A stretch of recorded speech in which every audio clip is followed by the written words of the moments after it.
Hi everybody, this is Judy at Judi in the Kitchen. Today I'm going to show you how to cut up and store an interesting vegetable, jicama.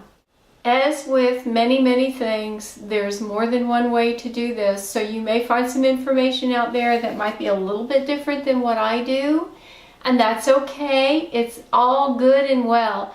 I'm basing what I do not only on the information that I have found, but also on my own experience with this, because I have used jicama for a number of years and found some things work and some things don't. Okay, I am going to cut up this entire jicama. So I have already rinsed it and patted it dry.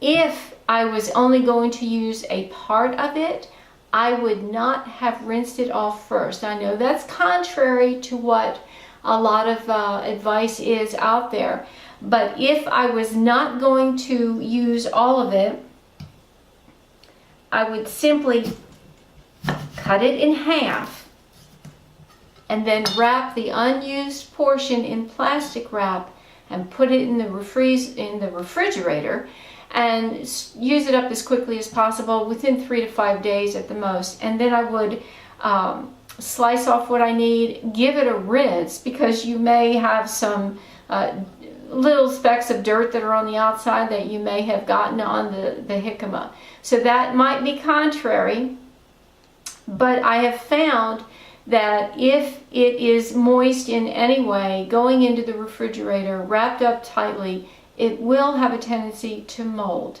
And I have found that if I do not rinse it first, if I'm going to store it, it keeps better that way. Okay, but I'm going to use all of this and it has been rinsed. So now, just to make life easier, I'm going to cut it into little smaller pieces. I'm going to cut this up that way, and we do need to peel it.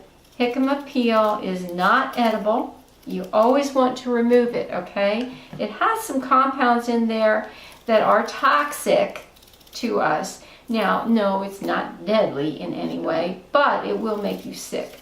Now, you can see there's a little speck of peel and dirt, whatever, on there. I will be giving these a quick rinse just to clean that off. And basically, it's not a hard thing to work with once you get it cut in half and into smaller pieces. I prefer using a paring knife with that, and I'm just going to cut this into some smaller pieces because I like to add this to our salads every day. And pieces about like this are what I like to add to my salads. Okay, so really, at this point you can cut it into matchsticks. You can leave it in larger chunks if you want to. Let's say, for instance, if you want to use this as something to dip with, you could leave it in longer pieces like that. And it is not hard to bite and not hard to chew. Like I said, it's got the firmness of about a pear. So it's not hard to cut, it's not hard to deal with.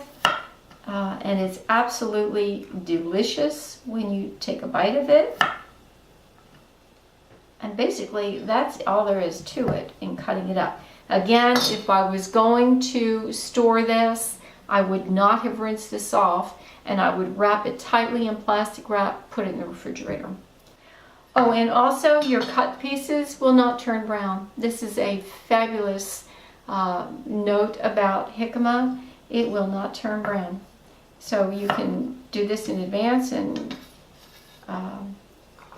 not have to worry about cutting at the last minute and dipping it in something to keeping it from turning brown. That's all there is to it. I have another jicama here, and I can keep this at room temperature as long as it's cool, or you can put it in the refrigerator. As long as it's kept dry, you could wrap this up. As long as it's kept dry, it should be okay. If it has moisture on it, it will have a tendency to mold. This is Judi at Judi in the Kitchen. I hope this helps. Have a wonderful day.